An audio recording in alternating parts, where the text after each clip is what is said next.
What is your call me old-fashioned but? In Switzerland we have an app by the post office for sending postcards.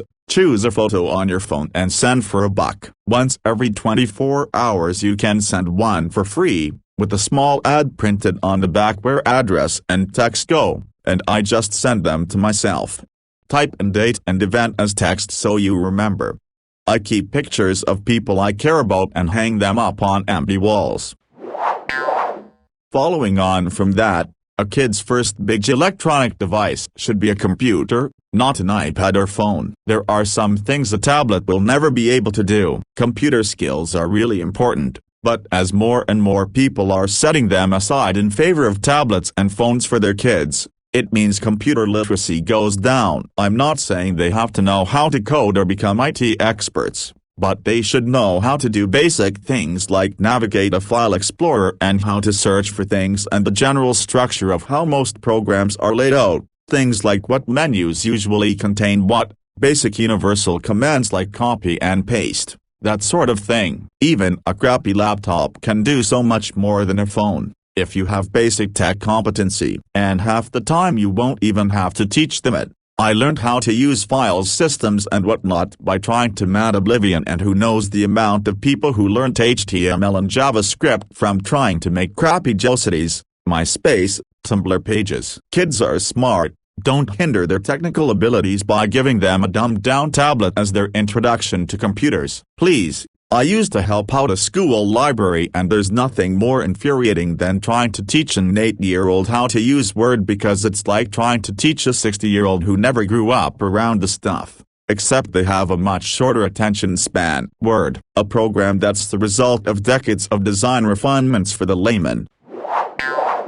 They probably should at least have dumb phones that can text and call, so they have a way to call their parents and whatnot. I agree on the smartphone front though. I'm a little biased since I grew up before social media became a thing. Things like MySpace were taking off when I was in my teens at the earliest. I dread to think what 12-year-old me would have written on the likes of Facebook or Twitter. I'm glad my blunder years have not been immortalized online. Haha. Can't say the same for younger kids nowadays though. Man, I have a friend who is so naturally beautiful. Seriously, she can't walk into a room of new people without getting hit on. She recently started using these facetune filters for her Instagram pictures, and they look so fucked up. She doesn't even look human. She posted one the other day where she facetuned the shit out her 5-year daughter's face, and it looks so bizarre. I almost want to say something about it, but I don't want to hurt her feelings. Completely agree. It was used for story advancement. Studios realized it was driving more profit and added it everywhere. And I do mean everywhere. Let me boot Netflix. Half of the show they propose me is porn-related, and I'm certain the rest have way more sex scenes than they need. It's literally why I mostly watch animation, like Disney, DreamWorks and all. First, it's great, of course, but second, they will not put sex in those. Finally, an interesting plot that doesn't require a 5 minutes awkward scene. If I wanted to watch porn, I'd watch porn. Forget the wall between state and church. I want a wall between porn and non-porn. I feel the same way. If I am purchasing music, I want something tangible that I can hold in my hand and I can listen to any time I want, without fear that the digital music that you purchased from whatever service you frequent is no longer going to be available. That has happened to me already. Same with movies. Don't get me wrong, I love the convenience of digital media, but I choose to digitize the CDs I own. It just takes a few minutes. Call me old-fashioned, but children under the age of 12 shouldn't have their own electronic device, other than maybe a Nintendo or something. iPads and smartphones are not necessary for a 7-year-old. Bring back coloring books. Cars should go back to the big stick handbrake instead of the small little button. My mind cannot handle it. I prefer physical books and notes on paper and photo albums over their digitalized forms. Not everything has to be filmed or photographed. It's nice to have pictures to commemorate the trip by, and I do wish my friends would take a little more. But in the end, it's more important for me to enjoy company. Being on your phone while going out with someone is not fun. When I'm eating with someone somewhere, I want to talk. Simple sleepovers with friends, where we drink whatever and play family games or just talk, is better than parties. Call me old-fashioned, but I really don't see the need for something like a Amazon Alexa. You want the lights on, just get up and turn it on. You want to play music, just get a small speaker or turn whatever device you're using up all the way. Not that hard. Also, it's kinda just another way for corporations to spy on you probably. Not like they're not doing that already, but why would I pay money for that? And Amazon Alexa just seems sorta creepy to me for some reason. I still burn CDs and play them on a 6-disc changer in the car. No plugging in, unplugging my phone or remembering to pause it when I stop driving. No fumbling around to change tracks when I'm trying to drive. Dealing with CDs is far easier and can't be construed as texting while driving. Blank CDs are pretty cheap, and if one starts to skip I just rip another one. I have all the discs saved to my hard drive. Call me old-fashioned, but what the fuck happened to makeup? Why are there now 8 layers of foundation, when all it does is make skin uglier? I totally understand makeup for confidence, and when I go to work I use a little enhancement, like a dark spots concealer, a blush, and a mascara. But last year one had my makeup done professionally.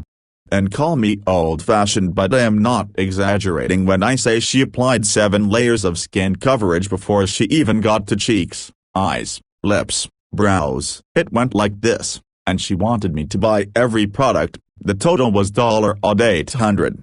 Primer, concealer, contour 1, plus special sponge, contour 2, liquid foundation, plus special brush, powder foundation, plus different brush, mattifier, plus special puff. I looked like a brown clown. That was before the color. I asked around with younger girlfriends and friends who wear makeup, dudes too, I'm all for drag, and they said yes, that's the normal number of layers. And I have clear skin, the odd dark spot, but otherwise it glows and is rich in color. So call me old-fashioned, but makeup is the ugly, not the face underneath it. What is it like to make out with a woman in a full face of Kardashian-level makeup? I'm not judging. I want to know, does it rub off on your face and shirt? Agreed. While I don't think it should be taboo about having kids out of wedlock, I still think that if you're gonna have kids with someone, you better be damn sure that's the person you want to spend the rest of your life with, and that the other person feels the same way. A few years of dating, then marriage, and then kid, that's the traditional way for a reason. If it isn't broken, then don't fix it. Personally, I think there is a bit of a correlation equals causation thing there. I don't think married parents are better for kids, but if you are emotionally and financially stable enough that you can choose to get married, then you will have an easier time raising kids. The marriage doesn't cause the better childhood. The stability causes the marriage and the better childhood. We all need to put our phones down when we eat and have a nice conversation. I'm 16 and I make an effort to get people off of their phones when we are in a situation where talking to other people is what we should be doing. I'm going to probably sound hypocritical, since I'm on Reddit all the time, but TBH, I'm on it at night mostly. I think we are losing touch with social interaction. I think part of the reason no one wants to talk to each other is because we are raised in an environment where people are always on their phones rather than seeing what's up. I remember the little candy and toy shops that used to be around. I remember when you could stroll down Main Street during the holiday season and see all the different light displays. I remember horse-drawn carriage rides and fall festivals. The way things are nowadays, I'd rather just be sitting in the cafeteria waiting for mashed potato and meatloaf night.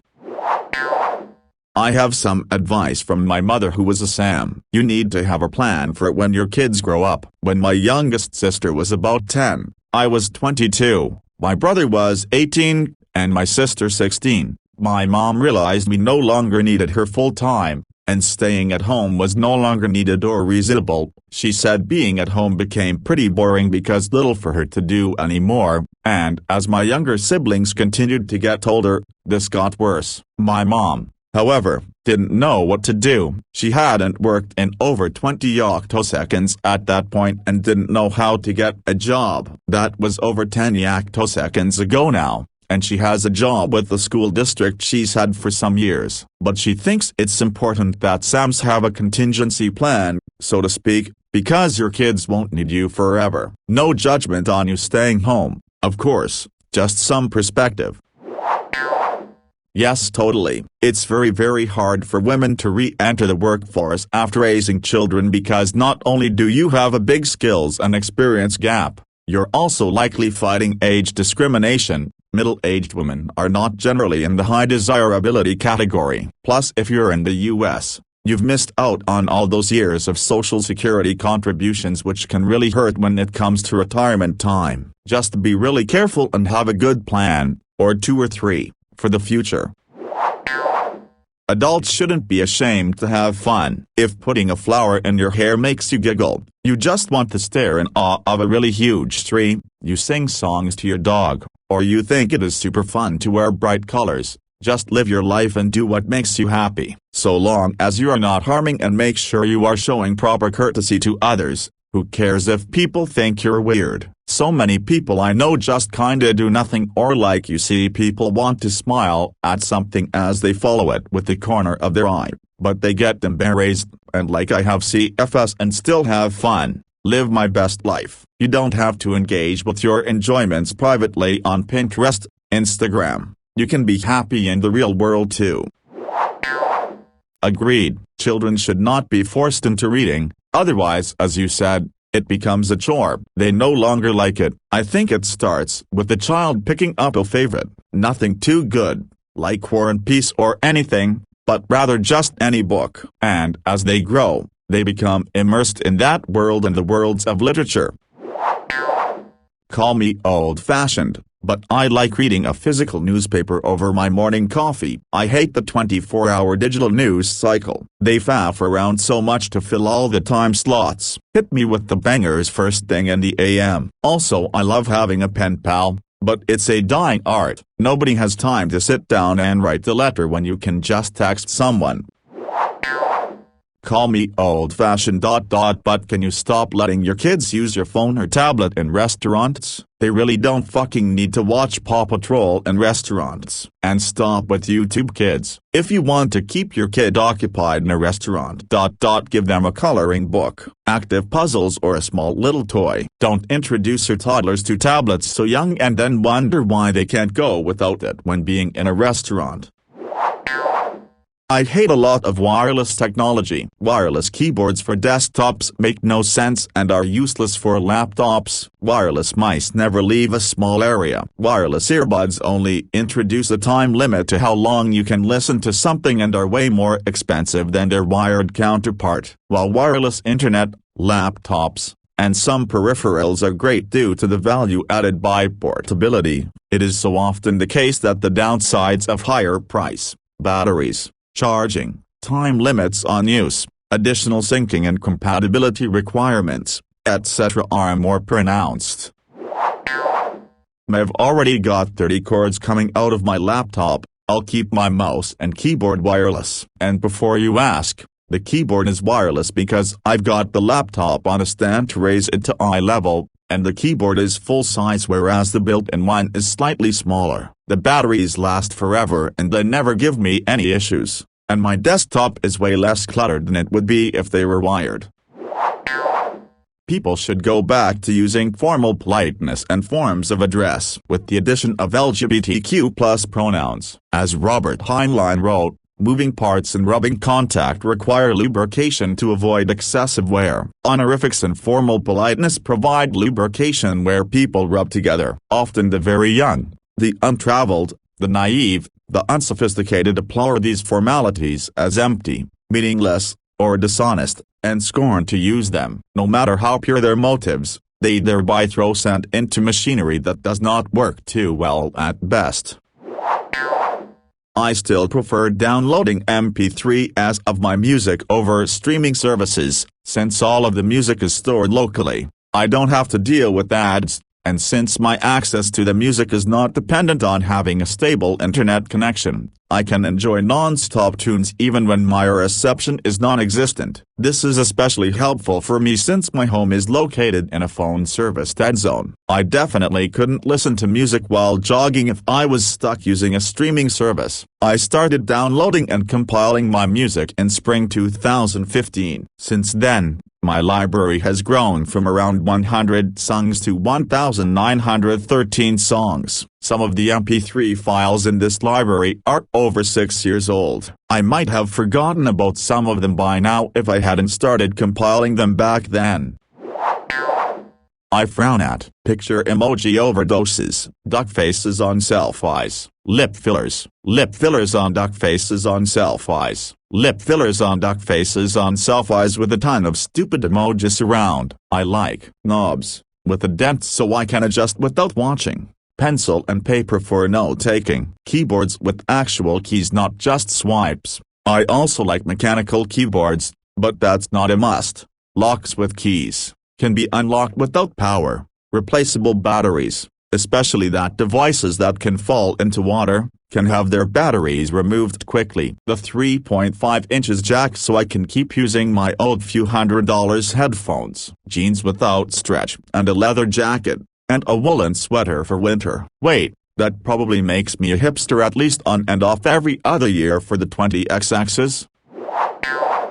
Call me old-fashioned, but using an MP3 player is still rad. I keep listening to my friends complain about how they keep getting ads on Spotify, and I just enjoy the simple fact I can just pick a song I like and play without a care in the world. True, I can't just look up a song I like on the MP3 player and start playing it. I have to download each song and it takes time, but at least it's free for the music and just an initial investment for the player, earbuds, headphones and upgraded storage that is well worth it on the long run. Old-fashioned love, romance. I'm sure a lot of people resonate with me, haha, so I'm not standing out of the crowd or anything, but I'm a part of Gen Z and in my early 20s, and let me tell you, the hookup culture is horrible. I've seen people give up solid connections and relationships for the next best physical thing, only to regret it moments later. People are beyond scared of real emotions, feelings, relationships, and don't get me started on actual communication and facing your mistakes and actually fucking acknowledging when you go wrong. Instead, most of their focus is on how much fun they'd miss out on by not hooking up with random strangers every night. I had an ex who wanted to be in a relationship but also wanted to act like a single woman so she didn't have to narrow her options down. You'd be surprised how many people are like that and think it's okay. Call me old-fashioned, but I don't think people should have sex on the first date. Unless it's a Tinder hookup and you're meeting up with the sole intention of hooking up, I really don't believe people should hook up on the first date. If the person you are on a date with is someone you are truly interested in, you should take it slow. As a woman, I've been on many dates where after hooking up on first date the guys lost interest in getting to me and kept pushing for sex, or when they just ghosted me. Getting to know someone is important if you want a potential relationship with them. There is nothing wrong with sleeping on the first date, but it does help you know more about the other person, like whether they respect you or not. Do they only want to see what you are like in bed? This one hurt. Or if they are serious about you or not. Keep in mind that every relationship is different, so it doesn't really matter how you get together. So many things can be outsourced when owning things with a house/home, to the point people would rather spend money than learn to fix something. Need to fix a leaky tap? Call a handyman. Don't know how to bleed the radiators of air? Call a handyman. Many people had a father figure do these things for them. My dad would show me and then let me have a go. Most stuff around my house I will do myself, like take the radiators off the wall to clean, paint them. I know that I don't need to do that, but it's my first house and I want to get it clean. The amount of dirt/hair/whatever gubbins kids tuck down there is a lot. Taking them off the wall and pressure washing them is a good way of getting rid of the other people's smell. Call me old-fashioned, but I love the original animated series of superhero shows, and I think they are the purest representation of the character, especially the DC stuff. Batman the animated series, Superman the animated series, watching it right now, Static Shock, Batman Beyond, the Justice League animated series, Teen Titans. Anytime they do in the animated series, they usually just make the most whole depiction of the concept the animated series is based of, then everything else just doesn't live up to the standard set. There is just that amazing feeling of being well written, directed and done about these shows that is lost to the ages. I still love the Justice League and Batman animated movies that are still being aired to this day, but nothing is going to take the place of the animated series. Also, movies are fun, but animated series get more time to flesh out everything and include more events and so more fun overall. I can go on forever, but I will cut myself short now to get back to the Superman animated series. By the way, highly recommend it.